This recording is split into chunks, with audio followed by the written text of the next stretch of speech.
सरस्वती जी बाहर तैयार होकर बैठ गई और बोली, अरे यह वसुधा रानी अभी तक निकल कर क्यों नहीं आई। अविनाश ने अखबार पलटते हुए कहा, अरे मम्मी मुझे पता है, चाहे वह कितना भी समय लगाए नज़र तो वैसी ही आएगी। साड़ी पहनने में ही इतना समय लगा देती है। वह सोचती है कि वह बहुत खूबसूरत है, मगर इंसान को स्मार्ट भी तो होना चाहिए, और वो तो है नहीं।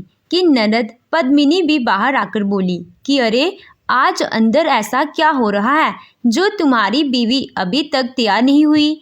कितना भी परफ्यूम लगा ले, इसके अंदर से तो रसोई की ही महक आएगी। पता नहीं तुम भी क्यों उसे साथ ले जाने लगते हो। तो अविनाश ने कहा, उसको साथ ना ले जाना मेरी मजबूरी है। याद है ना पिछली बार जब उसे साथ नहीं ले गया था तो क्या हुआ था। तभी अंदर से वसुधा निकली तो उसे देखते ही सबके होश उड़ गए। पूरी कहानी जानने के लिए वीडियो को पूरा देखें और हमारे चैनल को सब्सक्राइब करना बिल्कुल ना भूलें। शाम के 6:30 बजे चुके थे, तभी दरवाजे से अंदर अपनी ही एक से टकटक करती पद्मिनी अंदर घुसी तो सासू माँ सरस्वती जी से तुरंत आवाज़ लगाकर बड़ी बहू से कहा, अरे बड़ी बहू जल्दी से पानी लेकर आओ, तुम्हारी ननद ऑफिस से आ गई है। वसुधा यानी कि बड़ी बहू अंदर से ट्रे में पानी रख कर लेकर आ गई तो सास ने तुरंत कहा, अब जाकर चाय चढ़ा दे, और हाँ चाय के साथ कुछ खाने को भी लाना। नंद को पानी देकर वसुंधरा रसोई में चली गई और उसकी ननद पद्मिनी गिलास को मुंह से लगाते हुए बोली, मम्मी बहुत थक गई हूँ और बहुत देर से प्यास लग रही थी। पानी पीते ही उसने तुरंत कहा, अरे इसमें थोड़ा ठंडा पानी तो मिला देती, यह क्या मुझे उबला हुआ पानी लाकर दे दिया। एक तो सारा दिन ऑफिस में काम करके थक कर घर वापस आओ, ऊपर से पानी भी ठंडा नहीं मिलता। सरस्वती जी ने फिर से ज़ोर ज़ोर से आवाज़ लगाना शुरू किया और वसुधा फिर से दौड़ती हुई आई। क्या हुआ मम्मी जी। सरस्वती जी गुस्से में बोली, अरे उबला हुआ पानी क्यों लाकर दिया। इतनी गर्मी में गर्म पानी कौन पीता है। देखा नहीं कि वह गर्मी में बाहर से आ रही है। तेरी अक्ल क्या घास चरने चली गई है। यह सुनकर वसुधा ने तुरंत गिलास उठाया और बोली कि मम्मी जी अभी मैं ठंडा पानी लेकर आती हूँ। वसुधा गिलास उठाकर रसोई की तरफ मुड़ी ही थी कि पद्मिनी ने मुंह बनाकर वसुधा से कहा, रहने दो, अब मुझे चाय पिला दो, लेकिन कम से कम वह डंकी पिला देना, इलायची और अदरक जरूर डाल देना। वसुधा हाँ जी कहते हुए रसोई में चली गई और उधर पद्मिनी तुरंत अपना बैग खोलकर अपनी माँ को कुछ दिखाने लगी। देखिए माँ, ये मैंने छोटी भाभी के लिए जीन्स खरीदी है, उन पर जीन्स बहुत अच्छी लगती है ना। तो सासू माँ ने कहा कि हाँ यह तो बहुत अच्छी लग रही है और उसका रंग भी बहुत अच्छा है, लेकिन उर्मिला तो अगले महीने ही आएगी, तब तक संभाल कर रखी रहना।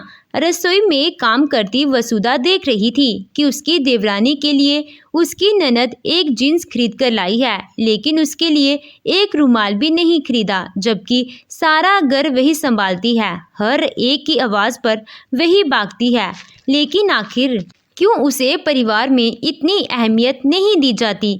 क्या वह इस घर की सदस्य नहीं है। उर्मिला ऑफिस में जॉब करती है, पढ़ी लिखी है, तो क्या हुआ, मैं भी तो पूरा घर संभालती हूँ। अगर मैं घर में काम करना छोड़ दूँ उस समय भी तो यह सब परेशान ही होंगे। ऐसे ख्याल तो किसी न किसी बात पर वसुधा के दिमाग में रोज आते रहते थे, मगर सास और ननद के खौफ के कारण कभी बोल ही नहीं पाती थी। बाहर चाय लाकर रख दी और साथ में कुछ चिप्स पापड़ भी ले आई तो पद्मिनी ने कहा, आज तुमने कुछ अकल का काम किया है। कहने को तो तुम बड़ी भाभी हो, लेकिन काम सारे छोटे बच्चों से भी गे गुजरे करती हो। उर्मिला भाभी को ही देख लो, ऑफिस और घर दोनों ही संभालती हैं। वसुधा को फिर से पद्मिनी ने ताना दे ही दिया था। उर्मिला का नाम सुनते ही वसुधा का मन बुरी तरह खराब हो जाता था। सुबह से शाम तक सारे घर के लोगों की सेवा में हाजिर रहने वाली वसुधा को सब नीचा ही दिखाते थे। कुछ देर में ही अविनाश भी ऑफिस से वापस आ गया और वसुधा उसके लिए भी तुरंत पानी लेकर आ गई। अविनाश ने पानी पीते हुए कहा, कल मेरे एक दोस्त की शादी की सालगिरह की पार्टी है और हम सबको बुलाया है। पद्मिनी शाम को चलना है, कोई बहाना नहीं बनाना। बाई की बात सुनकर पद्मिनी ने कहा कि हाँ ठीक है, समय पर आई तो चलूँगी, वरना मैं तो बहुत थक जाती हूँ। अविनाश, तुम्हारी सैलरी कब आएगी? मुझे घर के कई सारे खर्चे निपटाने हैं। अविनाश का चेहरा यह सुनकर लटक गया और उसने कहा, पता नहीं कभी भी मेरी सैलरी टाइम पर नहीं मिलती। पद्मिनी यह बात सुनकर गुस्से में बोली, ऐसा कब तक चलेगा अविनाश? आखिर मैं अकेले घर कब तक संभालूंगी?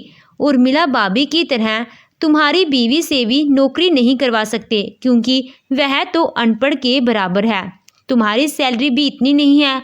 जल्दी से कोई और नौकरी ढूंढ लो जहां तनख्वाह अच्छी मिले, वरना मैं कह देता हूं कि मैं तुम दोनों का खर्चा नहीं उठा पाऊंगी।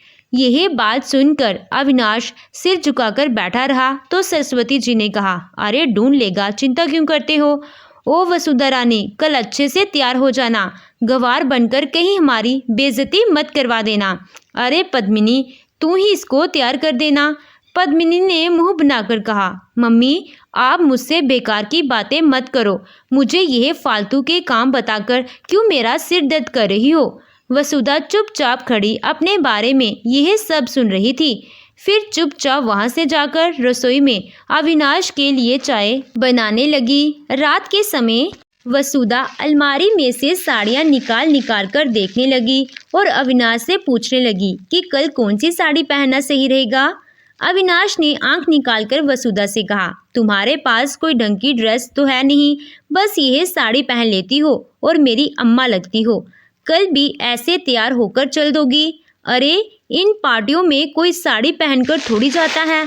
पता नहीं मुझे कि इस गलती की सजा मिल रही है जो मम्मी ने मेरी शादी इससे करवाई। यह सुनकर वसुधा की आंखें भर आई और मन में सोचने लगी कि मैं जबरदस्ती तुमसे शादी करके तो नहीं आई थी। तुम्हारी ही माँ मेरे घर आई थी और मुझे पसंद भी किया था, लेकिन अब इस घर में मेरी तिनके भर की इज्जत नहीं है। उसने जाकर पद्मिनी से कहा कि पद्मिनी दीदी, आप मुझे कल पहनने के लिए कोई ड्रेस दे दो। तो पद्मिनी ने पहले उसको घूरा और फिर जोर से हंसकर बोली, अरे तुम्हें ड्रेस पहनना आता भी है? और यह ड्रेस पहनने को दिमाग कहाँ से आ गया? मेरा दिमाग खराब मत करो, चले जाओ। उर्मिला भाभी की नकल कर रही हो, मुझे पता है। वसुधा यह सुनकर हैरान रह गई। वसुधा को घर में हर दिन इसी तरीके से किसी न किसी बात पर छोटा कह दिया जाता था, जबकि अविनाश सबसे बड़ा था। पद्मिनी के लिए वह टिफिन बना रही थी तो पद्मिनी ने आकर कहा, शाम को लहंगा पहनकर मत खड़ी हो जाना, कभी अविनाश तुम्हें वही पीटने लगे। पहले ही उसका तुम पसंद नहीं हो। पद्मिनी की यही बातें वसुधा के दिल में बुरी तरह से चुभ गई। वह अपनी देवरानी उर्मिला से कहीं ज्यादा सुंदर थी, लेकिन पढ़ी लिखी उर्मिला को स्मार्ट कहा जाता था और उसको हमेशा देहाती कहकर बुलाया जाता था। वह इन शब्दों को सुन सुनकर अक चुकी थी और अब वह सोचने लगी कि मुझे इन लोगों को सबक सिखाने के लिए कुछ तो करना पड़ेगा कि मैं भी औरों के जैसे कपड़े पहन सकती हूँ, औरों के जैसी नौकरी कर सकती हूँ। आखिर मैं बीए पास हूँ। लेकिन पद्मिनी को उसका ग्रेजुएट होना ऐसा लगता था जैसे कि वह केवल 12वीं पास है। फर्नाटे से इंग्लिश बोलती उर्मिला उसे ज़्यादा पसंद थी। अब इस तुलना से वसुधा परेशान हो चुकी थी और पति भी तो उसे बिल्कुल पसंद नहीं करता था। यह बात भी उसे समझ आ गई थी। पद्मिनी के ऑफिस जाने के बाद उसने अपनी सास को नाश्ता दिया और पति भी ऑफिस चला गया। तब वह पद्मिनी के कमरे में गई और उसे जीन्स को इधर उधर ढूंढने लगी जो एक दिन पहले पद्मिनी खरीद कर लाई थी। पद्मिनी कभी अलमारी को लॉक नहीं करती थी। इसका फायदा आज वसुधा को मिल गया।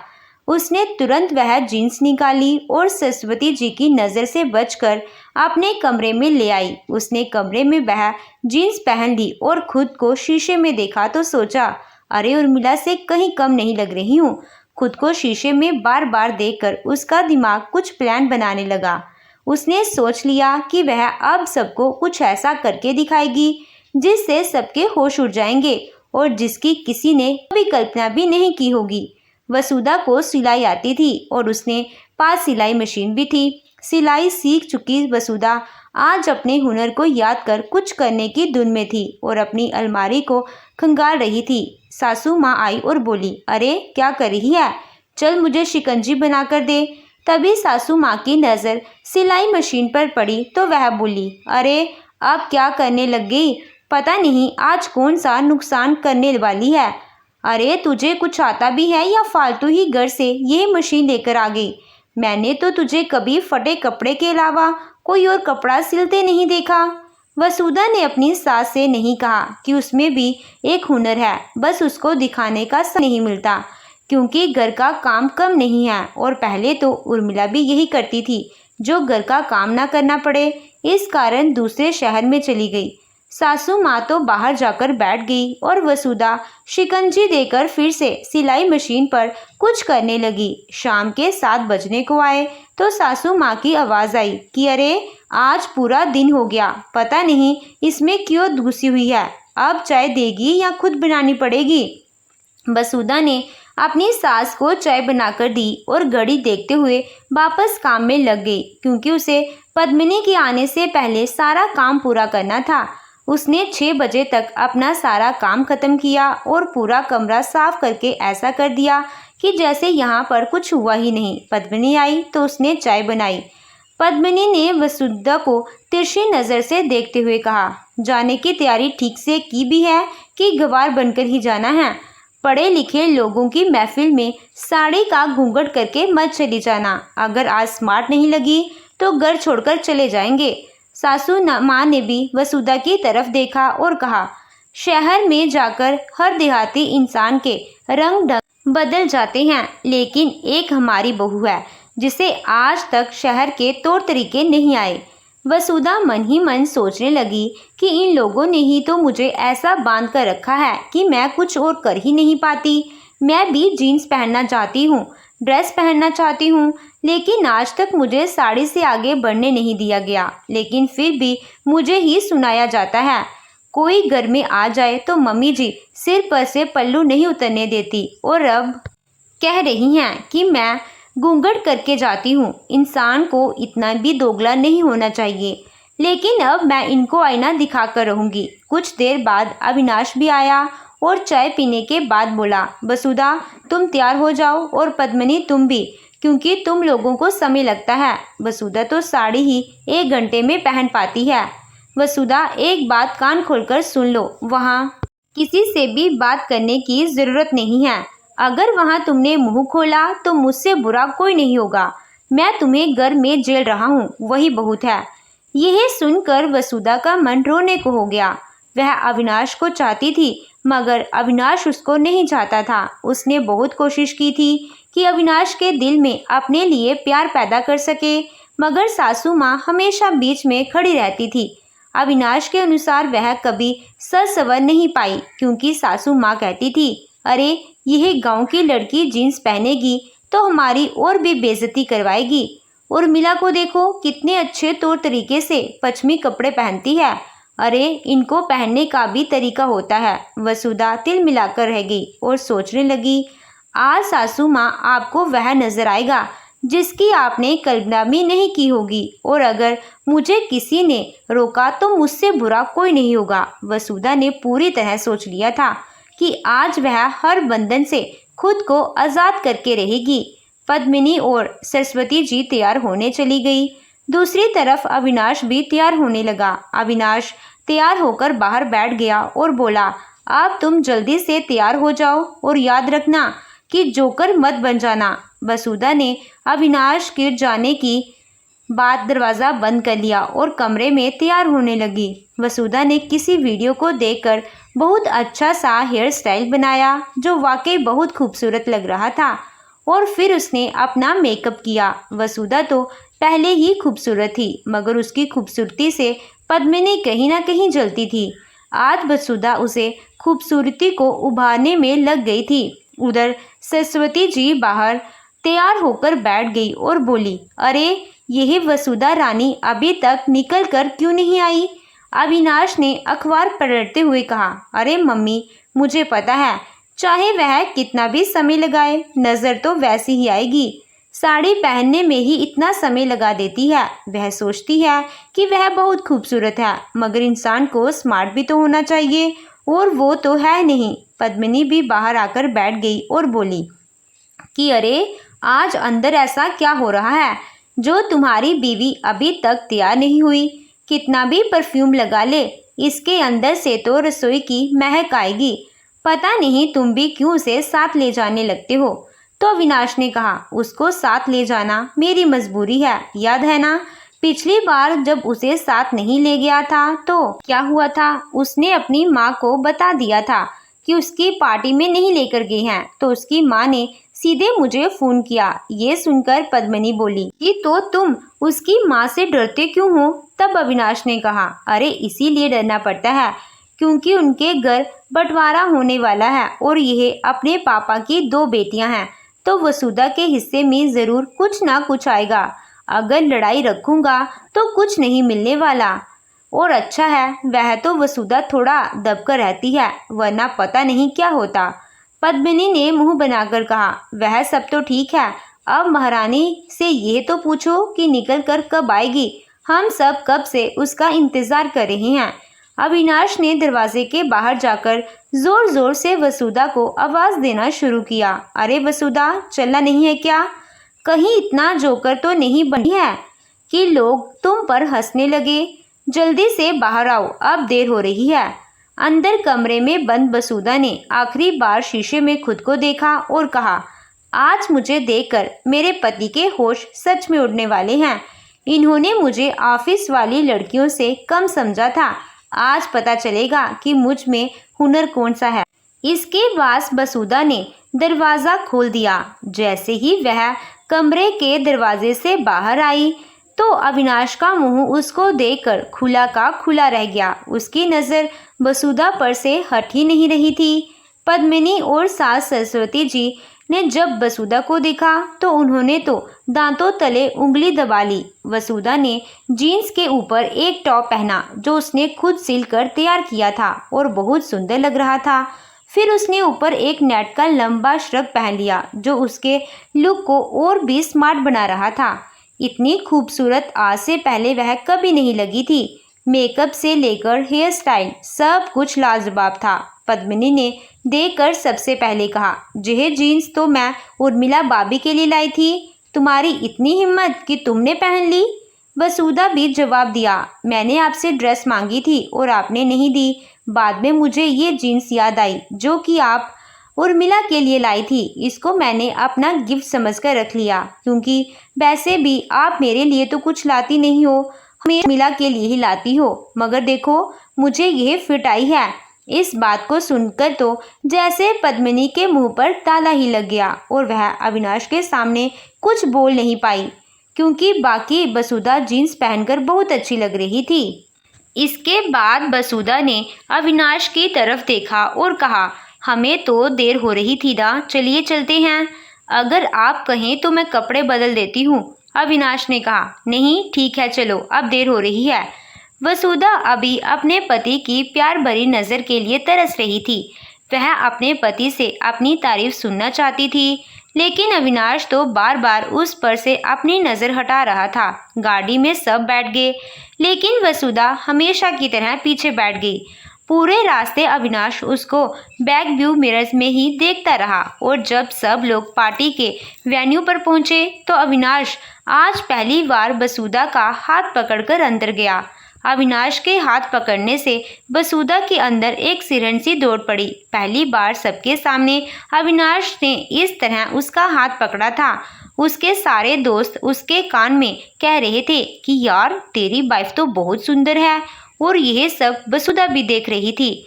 वसुधा को तो ऐसा लग रहा था कि जैसे आज उसका मिशन पूरा हो गया है। पार्टी में वसुधा अविनाश के दोस्त की पत्नियों से बात कर रही थी और वह इंग्लिश भी बोल रही थी। यह देखकर तो अविनाश और भी हक्का बक्का था। आज वसुधा अपनी सारे हुनर इस तरह सामने रख रही थी जैसे उसके पास यह आखिरी मौका हो। आज अविनाश ने उसे एक बार भी नहीं डांटा, लेकिन पद्मिनी बार बार अपनी माँ के कान में कह रही थी, माँ देखो कितना इतरा रही है, आज कुएं को हंस के पर मिल गए हैं जो इतना रही है। घर चलो इसको फिर बताती हूँ। सच तो यही था कि वह वसुधा की स्मार्टनेस देखकर जल बुन रही थी। पार्टी के बाद जब सब लोग घर पहुंचे तो घर जाते ही पद्मिनी ने अंदर घुसकर वसुधा से कहा, बहुत इतरा लिया महारानी, अब यह जीन्स वापस करो, तुम्हारी औकात नहीं है इतनी महंगी जीन्स पहनने की। यह बात सुनकर वसुधा पद्मिनी को गुस्से से देखने लगी और बोली, पद्मिनी मेरी औकात क्या है यह मैं तुम्हें चुटकियों में दिखा सकती हूँ। मैं भले गांव की हूँ लेकिन पढ़ी लिखी हूँ, लेकिन उसे पढ़ाई लिखाई की तुम्हारी नज़रों में अहमियत नहीं है तो यह तुम्हारी प्रॉब्लम है, मेरी नहीं। इस घर में मुझे बोलने नहीं दिया गया, पहने नहीं दिया गया और मानकर चलते रहे कि मुझे तो कुछ आता ही नहीं है, मगर आज तो बहुत कुछ पता चल गया होगा। और रही इस जीन्स की बात, तो मैं इससे महंगी जीन्स खरीद भी सकती हूँ और पहन भी सकती हूँ।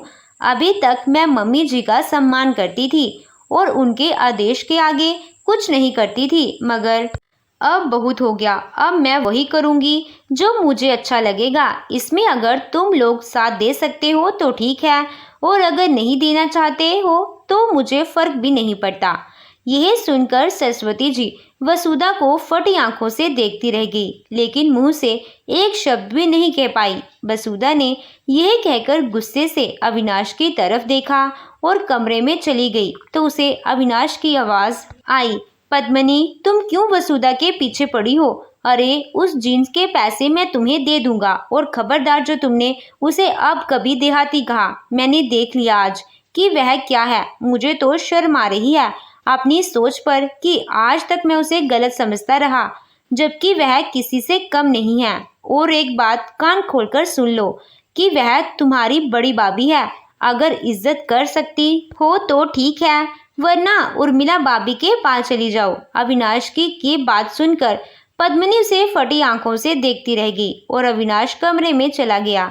कमरे में आते ही उसने जैसे ही वसुधा की तरफ देखा तो वसुधा की आंखों से आंसू निकल रहे थे। आज अविनाश ने उसके लिए वह किया था जो वह हमेशा से चाहती थी।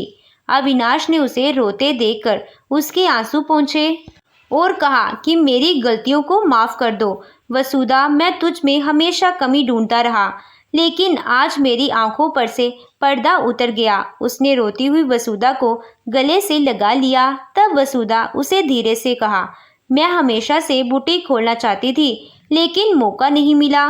यह सुनकर अविनाश ने कहा कि अब मैं तुम्हारे साथ हूँ, चिंता करने की ज़रूरत नहीं, तुम जो करना चाहती हो करो। बाहर बैठी पद्मिनी अपनी माँ सरस्वती जी से कह रही थी, माँ देखा आपने किस तरह मुझ पर अकड़ करके गया है और धमकी दे रहा है। तो सरस्वती जी ने अपनी बेटी से कहा, अरे बेटा एक जीन्स की ही तो बात है, वह तुझे पैसे दे देगा, तू शांति रख। और वैसे भी अगर वसुधा भी जीन्स पहन लेगी तो क्या हो जाएगा, अच्छी तो लग रही थी, देखा नहीं कितना अच्छा सिलाई करके उसने पहना। उर्मिला में इतना टैलेंट कहाँ जो आज मैंने वसुधा में देखा। मुझे तो आज इसके गुण का पता चला और मुझे भी अपनी गलती समझ में आ रही है। उसके बाद सरस्वती जी ने भी जाकर वसुधा को गले से लगाकर उसे अपने किए के लिए माफ़ी मांगी।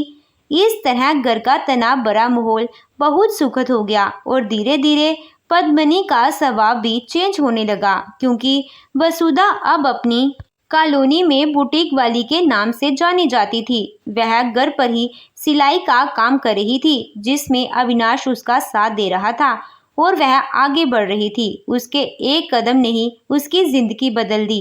अगर वह उनसे उस दिन भी डर जाती तो शायद उसकी जिंदगी कभी नहीं बदलती। इसीलिए कुछ बदलने के लिए सख्त कदम बहुत ज़रूरी होता है। तो दोस्तों, आपको ये कहानी कैसी लगी कमेंट करके हमें ज़रूर बताइएगा। कहानी अच्छी लगी हो तो वीडियो को लाइक कीजिएगा। अगर आप हमारे चैनल पर नए हैं तो प्लीज़ हमारे चैनल को ज़रूर सब्सक्राइब कीजिएगा। Thank you.